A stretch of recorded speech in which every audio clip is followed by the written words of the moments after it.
喜得嘞，阿弥陀佛。今天来跟大家介绍吉祥萨迦帕萨迦五祖当中萨迦初祖萨切公盖宁波。萨切公盖宁波是昆氏家族，昆氏家族是吉祥萨迦帕的所有的传承，无论是显宗的、密宗的所有的传承，刚开始创造者、守护者以及弘扬者。主要是昆氏家族带领的传承的法门所以呢，昆氏家族是整个西藏佛教界，尤其吉祥萨迦帕的这个历史上非常有贡献的。那么萨切公盖宁波是昆氏家族的萨迦祖师，我们通常称为萨迦祖师，就是萨迦五祖。那所谓的萨迦五祖是第初祖萨切公盖宁波，第二祖洛贝仁波切孙浪泽摩，第三祖吉泽仁波切扎巴江策。这三位我们通常称为白衣三祖。为什么叫做白衣三祖呢？这三位是在家人的身份大修行者，就是瑜伽大师我们通常叫做白衣三祖的。这个稍微讲一下，我们这个藏传佛教跟其他教法有一点不一样的地方，就是因为除了藏传之外，大部分的这个我们修习这个僧团这个当中，就是只有出家的僧团，没有在家人的这个僧团了。但是呢，我们整个藏传佛教这个历史上看的话，就是所有这个我们修习这个僧团当中，就是第一个就是出家人的这个僧团，然后第二个就是在家人的这个僧团。那在家人的僧团就是瑜伽大师等等很多大修行者、大修成就者。所以我们整个藏传佛教这个历史上看的话，就是我们大修习者最后成就的是不仅仅是这个出家的身份，也有在家人的身份，也有无数的这个瑜伽大师所以呢，我们不要以为是修行成就的话，不一定是这个出家人的身份了。所以这个各位晓得一下所以呢，这个叫做白衣三祖。然后第四组叫做萨迦班智达，第五组法王88，或者是龙格屈迦帕巴。所以这两位是我们通常称为弘一二祖。这两位是受比丘戒、受出家戒，所以我们通常称为就是弘一二祖的。所以呢，就是白衣代表斋戒，弘一代表出家这个意思。所以呢，这五位是我们通常称为萨迦五祖。所以呢，这个吉祥萨迦帕的所有的传承，不论是显宗的传承，尤其密宗的这些传承，都是所有的传承的祖师就是萨迦五祖的。所以呢，吉祥萨迦帕就是从萨迦五祖开始，直到现在我们眼前见到的我们的根本上师老法王，都是萨迦昆氏家族的。所以呢萨迦昆氏家族这个是我们这个各位应该晓得，就是我们经典或者是论点，尤其过去莲花生大师、阿底峡尊者很多高僧大德们，或者是大成就者们，他们记载的这个论点里看的时候，就是昆氏家族都是三护主的化身，尤其观音文殊的化身那这个是不是我们这个自己宗教的角度来看？我们很多时候就是自己的宗教角度来看，自己的宗教的祖师就是某某某某本尊的化身这样。但是呢我们刚刚讲的这些，就是根据经典论点，尤其过去祖师大德们的这些记载的这些角度来看的话，都是这个三护主的化身。尤其我们这个萨迦五祖当中，第初祖萨切公盖宁波是观音菩萨的化身所以呢，我们这个吉祥萨迦帕的这个显宗殊胜的这个传承，密宗殊胜的这个传承，显密殊胜的这个传承，也可以称为叫做四大意识的传承。萨迦的传承也是四大意识的传承。那所谓的四大意识是什么呢？就是罗门大意识巴日大意识大意识人千桑波，大意识马路日扎这四位是我们所有这个西藏大意识当中最出名的四大意识。所以呢，我们这个萨迦这个显密殊胜的这个传承也是四大意识的传承有关的，有连结的。所以这么殊胜的这个萨迦的法门的传承和萨迦昆氏家族一代一代后代这个传承是同时走在一起的，所以呢，我们这个昆氏家族这个祖师们的这个他们是具备了三个殊胜的名称我们根据经典或者是论典，我们这个角度来看的话，就是昆氏家族具备了三个殊胜的名字。那第一个殊胜的名字叫做维萨赖董居这个我们中文的话就是光明天种姓的传承光明天种姓的传承然后第二个具备了殊胜的名字叫做直面昆居董居，直面昆居董居就是中文的话就是过午昆圣传承，然后第三个殊胜的名字叫做吉祥萨迦帕，所以呢，我们这个吉祥萨迦帕昆氏家族，这个就是我们历史上看的话，我们第一个殊胜名字叫做光明天种系的名字。那这个天人的这个种族的话，就是我们这个时间是非常久的，更早的，就是几千年甚至几万年了。所以这个昆氏家族这个祖师的这个历史是非常长的。然后第二个就是无过昆氏传承嘛，无过昆氏传承的话，那至少几千年了，所以这个是历史非常长的那我们吉祥萨迦巴这个的话，就是也是有1000多年的历史。所以呢，各位应该晓得，我们这个藏传佛教这个印度佛教传到藏传了之后，我们就是旧义和新义嘛，对不对？旧就是旧和新的旧，义就是翻译的义，旧义也可以讲旧密，也可以讲这个新义，也可以讲新密嘛。所以就是大意是仁切藏波之前所有的这个传承藏传的传承叫做这个旧密或者旧义，大意是仁切藏波之后的叫做新义或者是新密嘛。所以就是我们萨迦五祖的第初祖萨切公干宁波，他的父亲叫做昆昆修迦波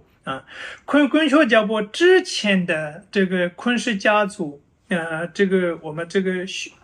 佛法的大修习者都是属于是这个救命的大修习者我宁玛巴的大修行者。然后后来这个昆修迦波开始不仅仅是修救命，也开始主要是修性命的所以就是昆修迦波第一个建成了萨迦总寺。我们现在就是萨迦西藏后藏有这个萨迦寺嘛，这个就是第一个萨迦祖父昆修迦波建立的。所以就昆修迦波开始就修这个信密的或者是信义的就是我们信义的话可以分几个教派嘛，例如说噶举派、萨迦派、格鲁派都是信密的嘛，所以就是昆修迦波开始的。然后昆修迦波的他的儿子就是我们今天主要讲的是萨切公干宁波。所以呢，萨迦初祖萨切公干宁波是我们这个时间的话，国历1092年出生的，1092年出生的，然后1158年圆寂的，所以1158年圆寂的，所以萨切公干宁波是67岁圆寂的。所以呢，他出生了之后他小时候，因为他是萨迦昆氏家族嘛，他小时候就开始学习共同的一些学科的内容，例如说修辞学、生理学，还有这个呃前那个气象、天文学等等，我们很多一些这个共同的这些学的内容。那不仅仅是学习这些，也受了很多关于写密的法，尤其密法很多。那他的父亲那边说了这个写金刚的灌顶，以及教学、口传等等说了很多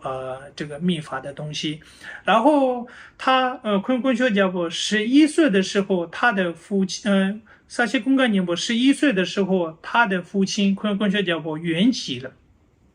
圆寂了之后，因为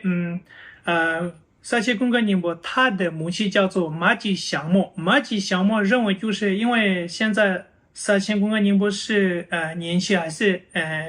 年幼的很小的，所以就是他认为就是先还是需要读书，所以呢，我们这个萨迦传承的这个就是担任主持，就是第一个昆学家伯嘛，昆学家伯圆寂了之后，这个马吉祥莫就邀请白日大义士邀请就是到萨迦就担任了主持萨迦这个萨迦传承的这个法门的主持。然后这个萨钦公干宁波大概是这个12岁的时候，因为这个白日大义是推荐，因为萨钦公干宁波是昆氏家族，我们为了需要很那个广大的弘扬佛法利益众生，所以呢需要学习东西很多，所以必须要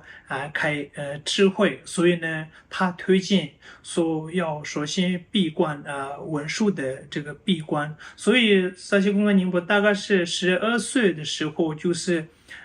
闭关了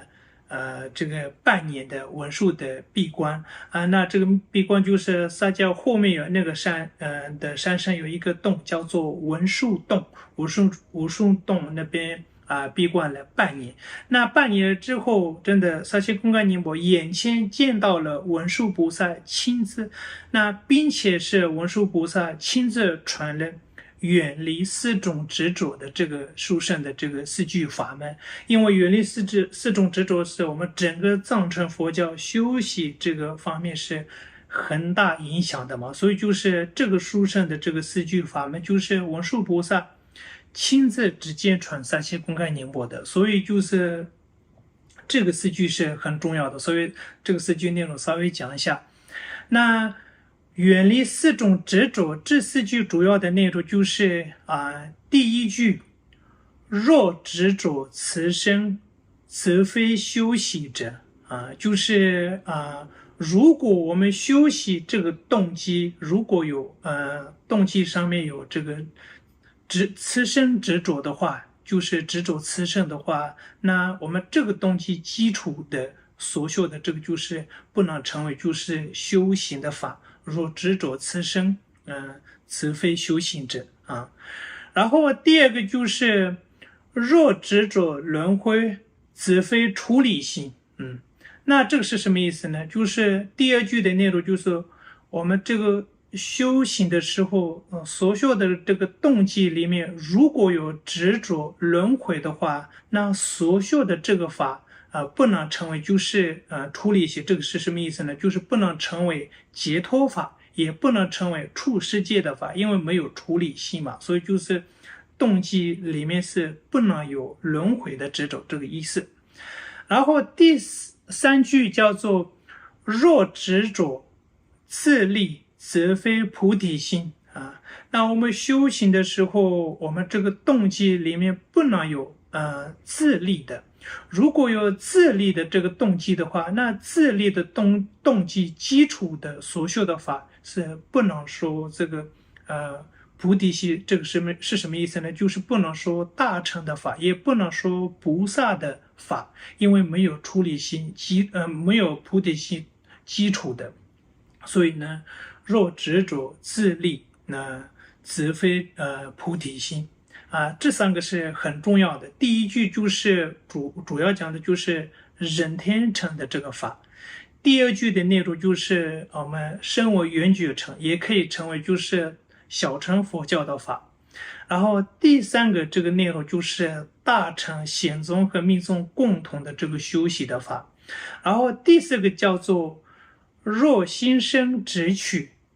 则非正正见。那这个就是我们这个所有佛教的最高级的这个见解，这个解释的时候，如果有任何有直取的话，还不能成为就是真正很高级的见解所以呢，这4句虽然是文字短短的，但是这个内容是真的是非常不可思议的。所以呢，文殊菩萨亲自传到撒切了之后，撒切公戈尼波关于显宗我们声闻乘、缘觉乘、菩萨乘、显宗所有相关法门核心的内容都是很明白了，很清楚了所以就是这个就是文殊菩萨的加持，所以这个叫做远离4种执着，就是文殊菩萨亲自直接传撒切公戈尼波的，这个叫做远离4种执着。然后撒切公戈尼波这个闭关了之后，因为他还是年轻，所以就是他去别的地方读书，例如说张迪巴大师、穷人切大师等等很多这个关于这个我们这个噶当巴的祖师们那边学了很多关于显宗的，例如说居士论或者是适量论极量论等等，很多显宗的这些都是这个张迪巴大师等等他们那边学的。然后后来因为这个他是20岁的时候因为巴日老扎瓦就是他也年纪也大了，所以就是他主要是撒迦这个法门当中担任住持8年了。8年了之后，那时候是撒切公戈尼波是20岁，那时候就开始担任住持撒迦这个传承法门，所以他开始担任住持了。所以呢，那一方面是他当撒迦这个传承法门担任住持，然后一方面是也有学了很多，不仅仅是学显宗的，也有关于密宗的。那密宗的这个当中是因为他的这个夫妻坤坤说教部的弟子，或者是我们这个罗摩大意识的弟子很多这个祖师大德们那边学了很多关于密乘的东西是特别多，尤其我们这个撒迦最主要最根本的这个法门就是叫做这个道果所以很殊胜道果的这个法门就是开始说了，还有这个透过教学、透过扩传等等。那这个当中是尤其我们这个撒切公戈尼波，它的主要的根本上是就是相对群吧就是大成就者相对群吧。那边关于这个狼坠道果等等学了这个大概是4年这个相对群吧那边学的。那边学的时候，相对群吧他要求的也是非常严格的，所以就是他传了一法，然后他接下来开始实修。那实修一定有一些体悟或者是听了之后再开始传下一个法，这样子就是大概是4年左右，就是传这个关于就是道果这个方面的。所以那时候是这个相对群吧，他要求的比较严格的。然后这个传完了之后，那个相对群吧跟撒切公戈尼波说，那你现在开始只知道这个18年这个当中是你自修不能传别人的，不但是不能传，而连那个道果的名字都不可以讲别人的。所以就是因为我们现在这个我们这个弟子们或者是这些上师们的要求也没有那么严格，而且这些教授的时候是几乎都是口传一样的，一些都不是呢。因为这个上师们也是看弟子的这个有没有这个传法的这个资格，还有要求，这些都是会看。然后传的时候是有没有这些一些那个体验啊、体悟啊等等，如果有了之后再开始是下一个等等这样子。所以呢，祥顿群把这个4年传了这个稻谷，传了之后跟萨西公格尼波说，18年这个当中是你只能自修，没办法，不可以传到别人，不能传法这些关于狼的稻谷这个方面，不仅仅是这些呢，连名字都不可以讲别人的，所以就要求是特别的。所以那这个萨切公干宁波也是按照他的这个根本上师的指导，所以就是他18年这个当中是自修的，就是每个月就是稻谷的这些在重新修的，然后每天都念然后这稻谷的这个根本的经书就是金刚总册每天都念的，所以就是18年之后就是他也缘分到了一些说的弟子们，就第一个弟子他的弟子叫做阿胜。就阿胜这个弟子，第一次萨西公干宁波传了让这稻谷开始的，所以慢慢传了，所以传了之后，就是怎么讲，它是大概是就是我们历史上真的看的话，这个关于这个稻谷这个传了20几次。20几次了，所以那这个当中就是真正稻谷的弟子是特别特别多，所以呢，尤其最后他写了这个稻谷的这个11部的圣论呢，11部的圣论呢，我们藏文的话就是阿僧嘛、学家嘛等等，所以就是11部的这个稻谷的圣论啊，所以就是那个他的这个朗吉稻谷的传法影响是整个不仅仅是萨迦，就整个藏传很大的影响。尤其在我们这个宁玛巴，尤其噶举巴的话，噶举主要是噶举这个帕竹噶举的创造者就是德西帕木珠巴，帕木珠巴大师也是到在西藏萨迦寺萨西公格尼泊那边12年说法。12年受戒受狼的斗过这些法，所以就是萨切公格宁波是不仅仅是萨迦这个历史上呢，整个藏传佛教这个当中也是可以说日灭运动者日灭运动者，所以呢，萨切公格宁波是比较特别的，所以呢，他这个20岁直至到67岁，大概是40几年，对，48年左右，就是广大弘扬佛法，利益众生。那这个当中，就是他的弟子也是特别特别多。那我们这个论点，尤其他的传记这些里通常记载的就是他有这个成就的弟子3位，忍辱的弟子7位，然后觉悟的弟子8位。等等很多，那他萨西公安尼姆主要的这个弟子当中，就是主要是这个2万兄弟，就是吉兹仁波切、罗贝仁波切、孙朗子母和吉兹仁波切、扎巴简则为主。那萨迦巴的也有噶当巴的，也有宁玛巴的，也有噶举巴的等等很多。所以呢，他是就是我们所有这个萨迦昆氏家族这个当中，就是最有影响的就是萨切公干宁波。那萨切公干宁波就是最后，我们这个我们刚刚也讲过嘛，就是1158年，就是那时候他是67岁圆寂的，所以圆寂的这个是几月几号呢？就是根据藏历的话，藏历9月14号，我们通常讲萨贡就是那天圆寂的，所以这个9月14号是对萨迦巴来说特别特别殊胜的一个日子，因为9月14号是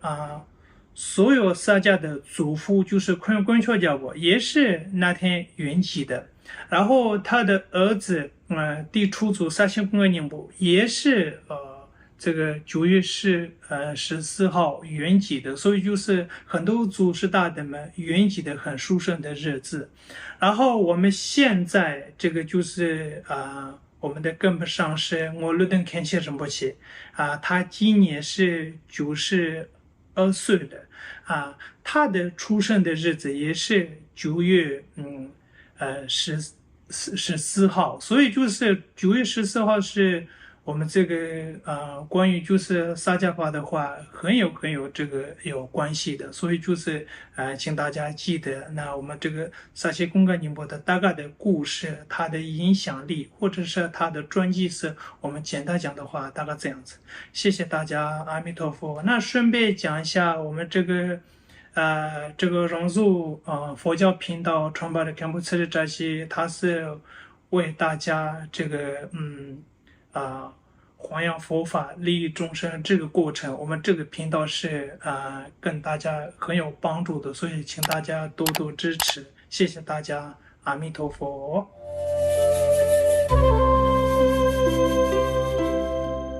南无